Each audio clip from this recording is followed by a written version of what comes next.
Cartoons of the 1970s were never meant for Saturday mornings. While television animation played safe, filmmakers were creating cartoons packed with adult jokes, shocking satire, strange fantasies, wild behavior, and images broadcasters would never have touched. Some were artistic masterpieces, others were completely shameless. And one became so controversial that it changed adult animation forever. Before we begin, hit the like button, share this video, and subscribe to the channel for more forgotten movie history. Number 17. Asparagus, 1979. This one proves that adult animation didn't always need dirty jokes or loud comedy. Sometimes it could be strange, beautiful, and deeply uncomfortable at exactly the same time. Suzanne Pitt's Asparagus follows a mysterious, almost faceless woman moving through an intensely surreal dream world. Ordinary rooms transform into impossible spaces.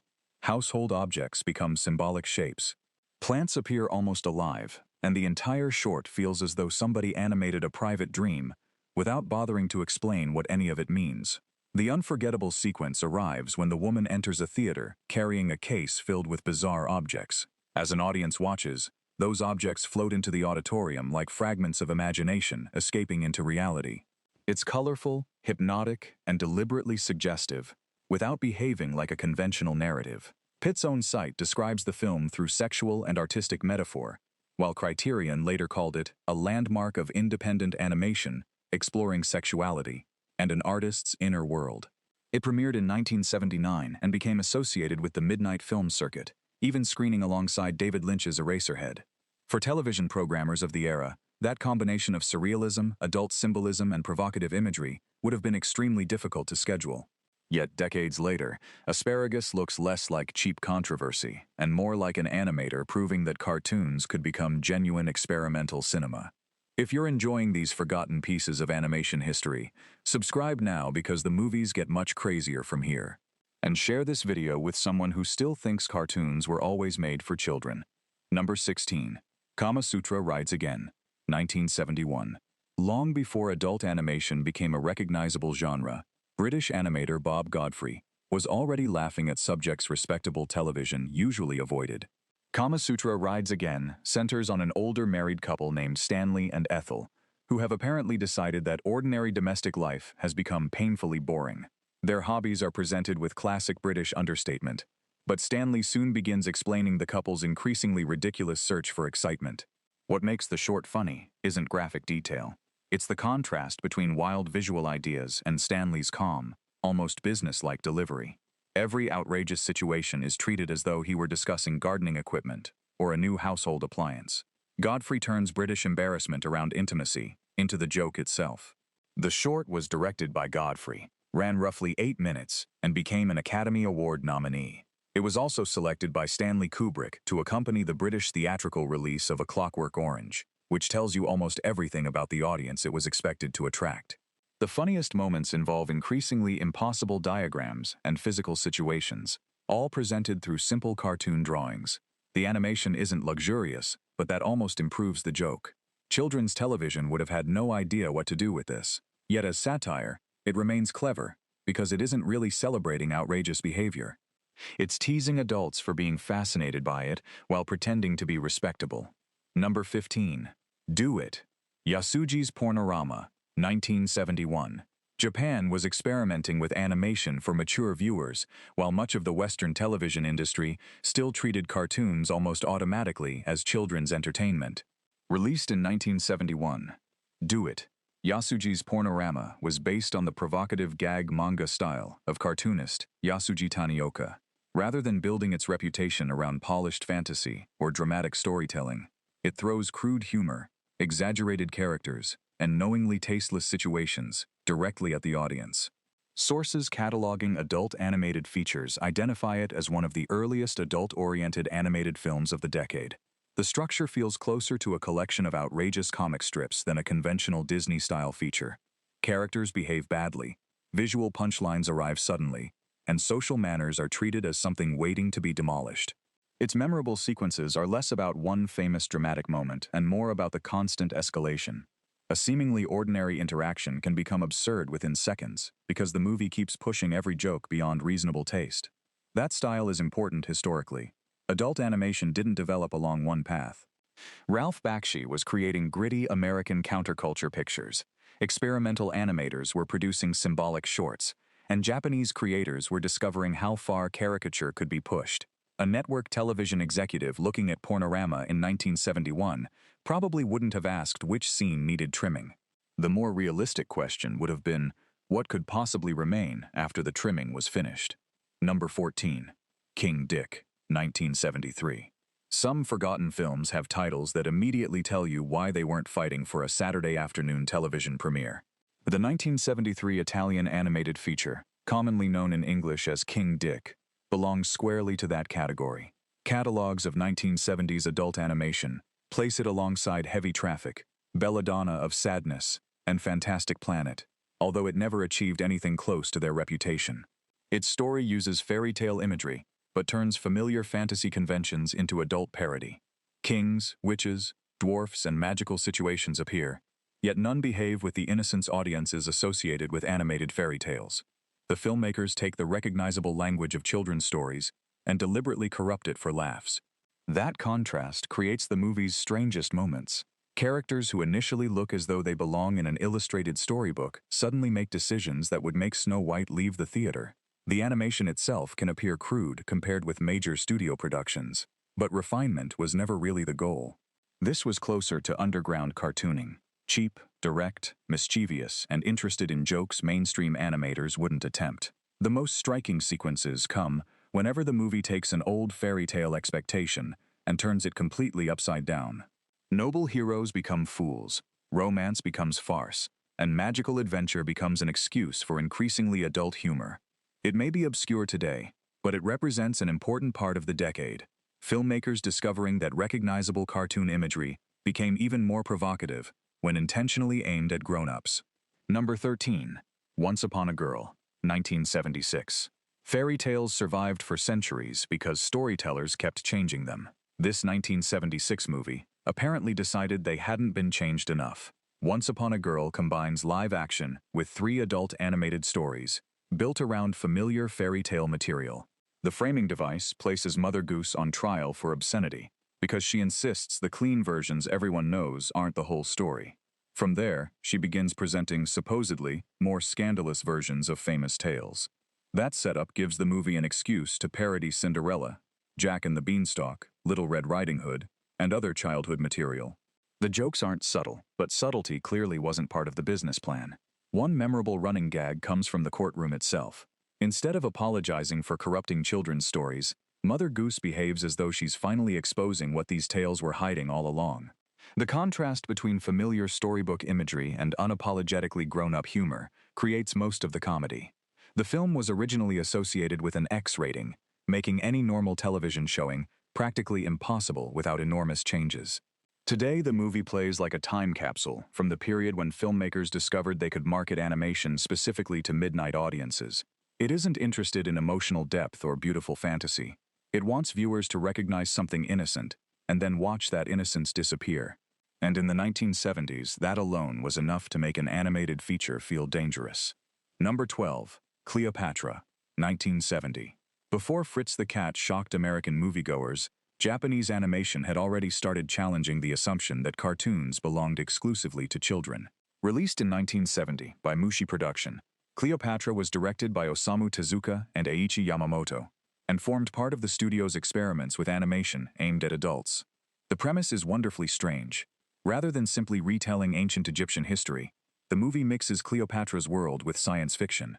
Characters from the future become connected with events involving Cleopatra, Julius Caesar, and Mark Antony, allowing historical parody, political jokes, and adult humor to collide with futuristic ideas. Visually, the movie constantly changes moods. Ancient settings can suddenly become psychedelic. Serious history transforms into comedy. Characters are drawn with exaggerated expressions, and famous historical figures are treated less like sacred icons and more like targets. A memorable aspect is the movie's willingness to abandon realism completely whenever it finds a visual joke more interesting. Cleopatra's legendary beauty becomes part of an increasingly exaggerated spectacle, while the historical drama around her grows more chaotic. For mainstream television in 1970, this would have been a programming nightmare. The adult situations alone were difficult, but the movie's combination of satire, history, science fiction, and provocative imagery made simple editing nearly impossible. More than 50 years later, it feels like evidence that Japanese filmmakers were exploring adult animation before many Western viewers even realized such a category could exist. Number 11. Allegro non troppo, 1976. What happens when somebody looks at Disney's Fantasia and decides the basic idea is brilliant, but far too respectable? Italian animator Bruno Bozzetto answered that question with Allegro non troppo.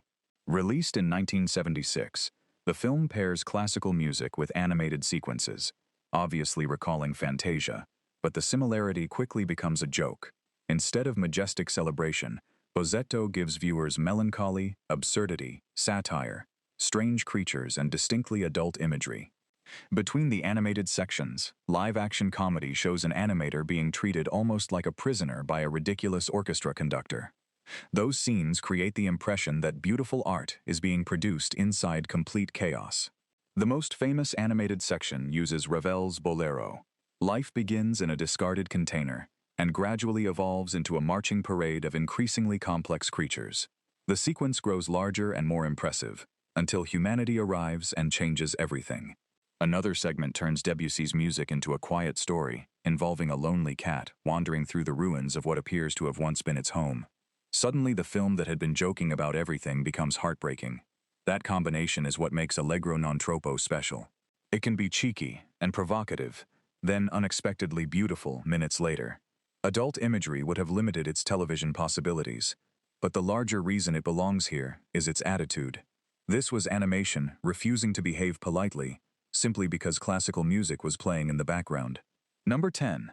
Lupin II, The Mystery of Mamo, 1978.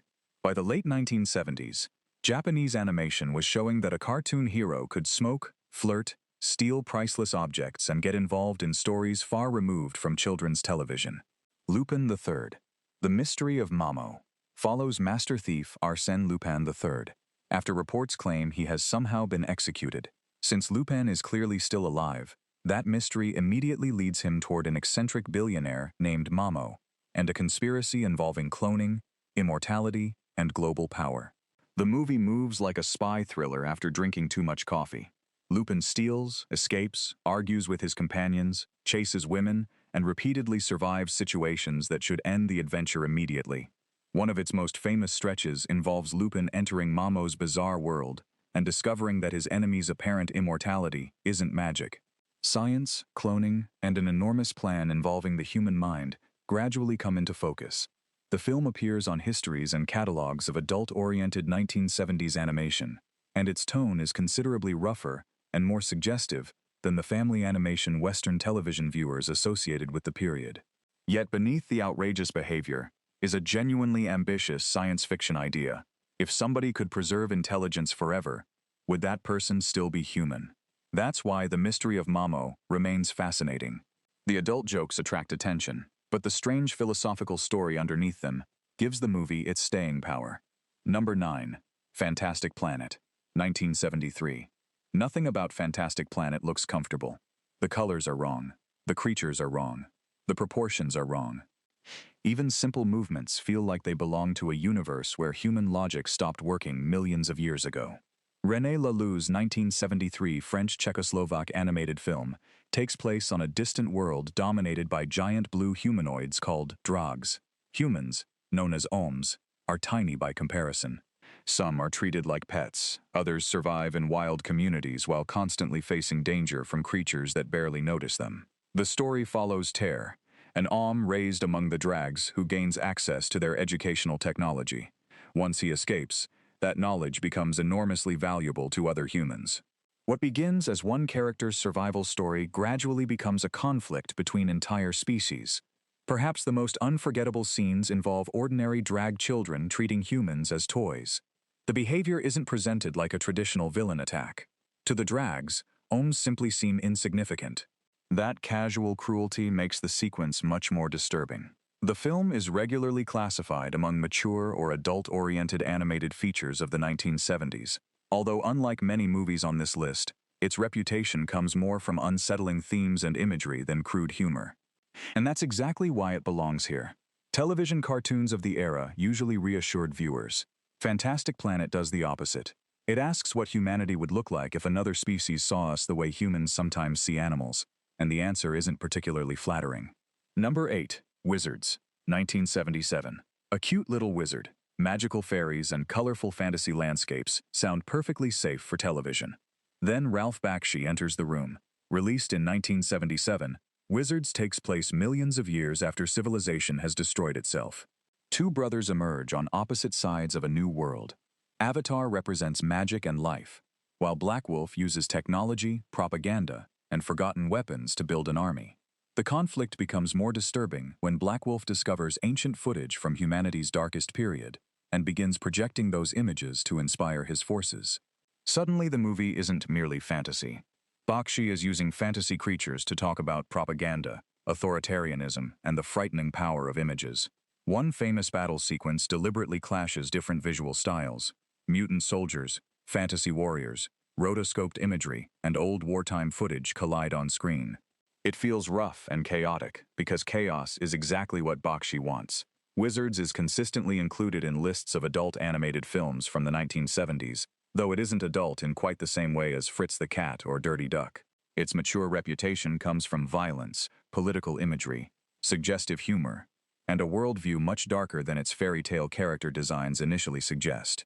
And then comes Avatar's confrontation with Black Wolf. Instead of delivering the grand magical duel audiences expect, Bakshi ends the conflict with an absurdly practical surprise. The moment is funny, shocking, and completely consistent with a movie that has spent its running time destroying fantasy expectations. That's what made Wizards dangerous for younger viewers. It looked like a children's adventure from across the room. Sit down and actually watch it, and something much stranger appeared. Number 7. Tarzan, Shame of the Jungle, 1975. If you thought nobody could turn Tarzan into an outrageous adult cartoon, European animators Picha and Boris Schulzinger were already several steps ahead of you in 1975. Tarzan, Shame of the Jungle, takes the famous jungle hero formula and replaces the confident adventurer with a socially awkward, frequently confused character called Shame. His companion June is kidnapped, sending him and his badly behaved chimpanzee on a rescue mission through a jungle filled with absurd creatures and non-stop adult jokes. The plot is intentionally ridiculous. Shame isn't an impressive hero. The jungle isn't majestic. Almost every familiar Tarzan convention becomes a setup for parody. The villain, Queen Bazonga, wants power and is surrounded by some of the strangest henchmen ever placed in an animated feature. Shame's rescue journey throws him into encounters with explorers, animals, and bizarre societies that exist mainly to make fun of adventure movie cliches. The film became particularly notorious because the original version pushed adult humor so far. It received an X rating for its American release, and distributors had difficulty finding theaters willing to show that version. It was also released in edited form, and New Zealand initially banned it before a later release. Its English-language voice cast later became another curiosity. John Belushi, Bill Murray, Christopher Guest, and Brian Doyle Murray were among the performers associated with the English version. One of the funniest recurring ideas is that Shame keeps being placed in situations demanding classic heroic confidence, yet he never becomes the jungle legend audiences expect. He survives largely because the universe around him is even more foolish than he is. Normal 1970s television animation had heroes who taught children lessons. Tarzan had a jungle full of jokes television standards departments wouldn't have allowed anywhere near an afternoon schedule. Number 6. Down and Dirty Duck, 1974. The title sounds like somebody created a children's cartoon and then deliberately ruined it. That description is surprisingly close to the experience of watching Down and Dirty Duck. Released in 1974 and directed by Charles Swenson, the film centers on Willard, a painfully nervous office worker whose life is dominated by routine. He wants excitement, but seems incapable of creating any. Then he meets a loud, rude, fearless duck who becomes the worst possible guide to personal liberation. From there, normal reality begins falling apart. The duck pushes Willard through a collection of surreal encounters involving strange characters, rock music, counterculture humor, and adult situations. The movie behaves less like a carefully structured story and more like somebody flipping through an underground comic while a psychedelic record plays in another room. Descriptions of the film identify Willard as a mild-mannered insurance worker who teams up with the foul-mouthed bird. while contemporary adult animation retrospectives regularly group the movie with Fritz the Cat and Heavy Traffic. The most memorable scenes are often the musical ones. Animation suddenly bends around the soundtrack, characters appear from nowhere, and logic becomes optional. Even Frank Zappa and the Mothers of Invention are connected with the film's musical world. Yet Willard's basic journey is strangely recognizable. He's a repressed man who thinks becoming free means doing everything polite society tells him not to do. The duck becomes the devil on his shoulder, except this devil has feathers and absolutely no interest in moderation. Number 5. The 9 Lives of Fritz the Cat, 1974. How do you follow one of the most controversial animated movies ever released?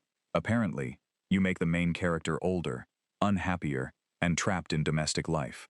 The 9 Lives of Fritz the Cat arrived 2 years after Ralph Bakshi's original Fritz the Cat. Bakshi himself didn't return as director. Robert Taylor took over, while producer Steve Krantz remained involved. The sequel became notable as the first American animated feature to receive an R rating. This time, Fritz isn't roaming through youthful counterculture pretending to understand revolution. He's married, struggling financially, and looking for ways to escape his ordinary life.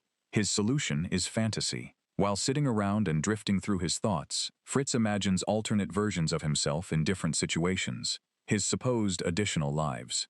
Those fantasies allow the movie to jump between political satire, racial humor, drug culture, historical parody, and deliberately offensive situations without needing one continuous plot. One of the strangest episodes imagines Fritz in wildly exaggerated political circumstances. Another places him inside social conflicts where every character becomes a caricature.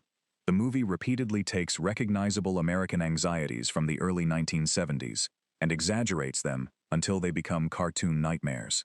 That structure makes the sequel feel different from the first film.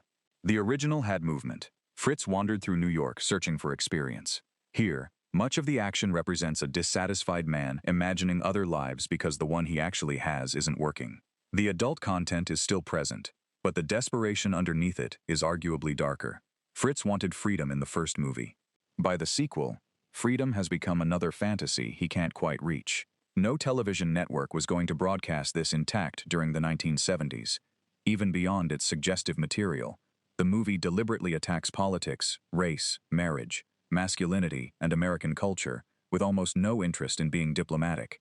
It may not have achieved the original's landmark reputation, but it proves how quickly Fritz the Cat had turned adult animation from a novelty into something filmmakers believed could become an entire market.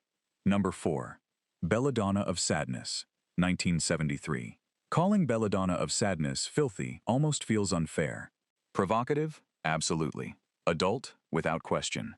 But this is also one of the most visually extraordinary animated films of its decade. Directed by Eiichi Yamamoto and produced by Mushi Production, the 1973 Japanese feature tells the story of Jean, a young woman whose life is shattered by powerful people in her medieval community. Isolated and desperate, she becomes connected with a mysterious supernatural force that promises her power. From there, the film becomes less like conventional animation and more like a moving illustrated book. Long watercolor compositions suddenly explode into psychedelic sequences. Characters stretch across the frame. Flowers, flames, and abstract shapes transform into symbols of fear, desire, and rebellion. The most famous portions involve Jean's transformation, from powerless victim into a woman whose influence frightens the authorities around her. Villagers begin turning toward her for help. Her knowledge grows. Her confidence grows. And eventually, the people who once controlled her begin seeing her as a threat. The adult material is undeniably strong, but the movie isn't using it simply for jokes or cheap shock value.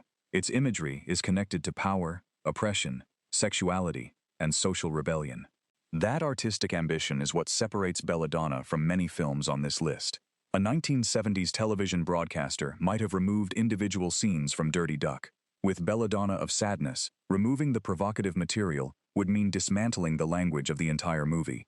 Even today, it doesn't resemble mainstream animation. It feels closer to a gallery exhibition that somehow began moving. And then, there is the ending. Jean's personal story reaches a tragic conclusion, but the film expands her image into something larger, suggesting that rebellion cannot simply be erased because one rebel disappears. It's beautiful, disturbing, and politically charged. More than half a century later, Belladonna of Sadness demonstrates that adult animation in the 1970s wasn't merely about pushing boundaries for laughs. Sometimes filmmakers pushed them because animation could visualize emotions that ordinary filmmaking couldn't. Number 3. Coonskin, 1975. Few animated films of the 1970s generated controversy as quickly as Ralph Bakshi's Coonskin, and almost 50 years later, it remains difficult to discuss casually. Released in 1975, the movie combines live action and animation while following three characters, Brother Rabbit, Brother Bear, and Preacher Fox, as they become involved in crime, corruption, and racial politics in Harlem. The animated story is framed through live-action sequences involving men attempting to help a friend escape from prison.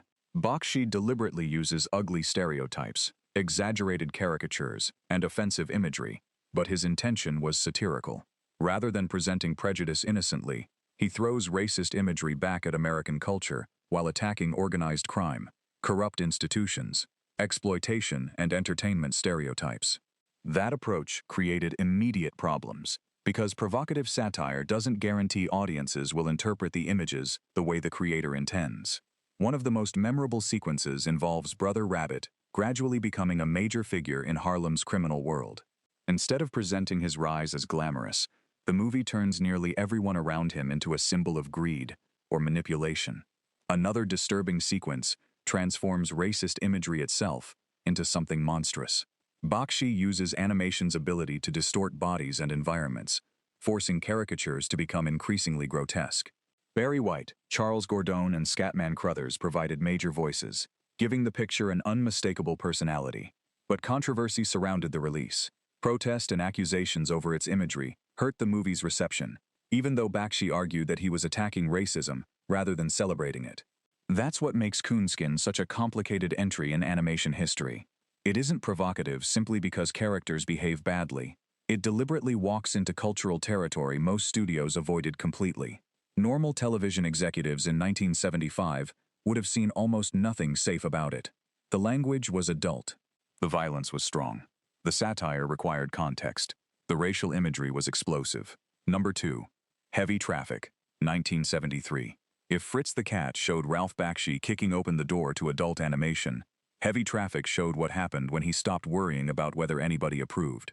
Released in 1973, the film centers on Michael Corleone, not the gangster from The Godfather, but a young underground cartoonist living in a harsh version of New York City. Michael spends his life observing people and transforming them into drawings. His father is an aggressive Italian-American bar owner. His mother is Jewish and constantly fighting with him. Their home feels like a war zone, and the streets outside aren't much calmer. Michael eventually becomes involved with Carol, a young black bartender, and dreams about escaping the environment surrounding them. But Heavy Traffic refuses to become a sweet romance. The city itself feels like the main character. Bakshi mixes animation, rotoscoping, photographs, and occasional live-action imagery until New York becomes a dirty collage. Every street corner contains hustlers, gamblers, strange performers, angry customers, and people simply trying to survive. Entertainment Weekly later described Heavy Traffic as Bakshi at his grittiest, emphasizing its kaleidoscopic portrait of early 1970s urban life. One of the movie's most memorable visual ideas is a pinball machine. That image becomes the movie's philosophy. Michael thinks he can draw his way out of his environment. His parents believe shouting will solve their problems. Criminals believe money will save them. Everyone is pushing buttons while the machine keeps moving. This movie feels dirty because Bakshi wants the city to feel dirty. Walls are stained, faces look exhausted, conversations overlap. People interrupt one another. Nobody behaves like a polished, animated hero. Even beautiful moments feel temporary, because another disaster is probably waiting around the corner. Number 1. Fritz the Cat, 1972. Could any other cartoon realistically take the number 1 spot? Based on Robert Crumb's underground comic character, the movie follows Fritz, a smooth-talking university student cat wandering through a fictionalized New York filled with political activists, musicians, police, parties, and confused young people searching for meaning. Fritz wants to think of himself as an intellectual rebel. Unfortunately, he is often more interested in looking rebellious than actually understanding anything. That contradiction drives the entire movie. Early on, he abandons university life after deciding that conventional education is pointless. His wandering takes him deeper into the counterculture, where every new group seems convinced it has discovered the truth about society. Fritz joins conversations about revolution. He enters increasingly chaotic parties.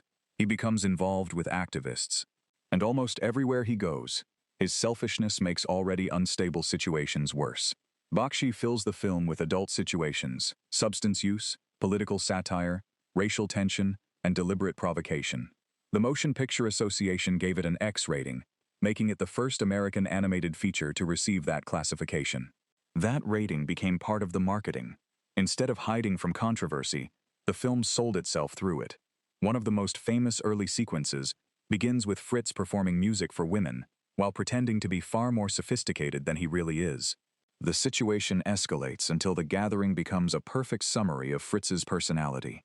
He wants enlightenment, attention, and pleasure simultaneously, yet never considers what happens afterward. That refusal to provide a respectable hero made the movie especially unusual. Disney Animation taught viewers whom to cheer for. Fritz the Cat gives viewers a protagonist who repeatedly proves that he might be the least reliable person in his own story. Robert Crumb himself famously disliked the adaptation, but the movie became commercially successful enough to prove that theatrical adult animation had a real audience. Its success helped open the door for the sequel, and for other filmmakers hoping to reach viewers who had grown up with cartoons but no longer wanted children's stories. Bakshi demonstrated that animation could live outside the family market and still attract paying audiences. He helped establish the idea that a cartoon could receive the most restrictive mainstream rating available and still become culturally important. The 1970s didn't just make cartoons dirtier. They completely changed what animation was allowed to become. From underground comedy and political satire to surreal art and midnight movie madness, these filmmakers proved that drawings could challenge adults just as easily as entertain children. Which movie surprised you most? Tell us below. Hit like, share the video, and subscribe to the channel for more forgotten, controversial, and unbelievable stories from movie history.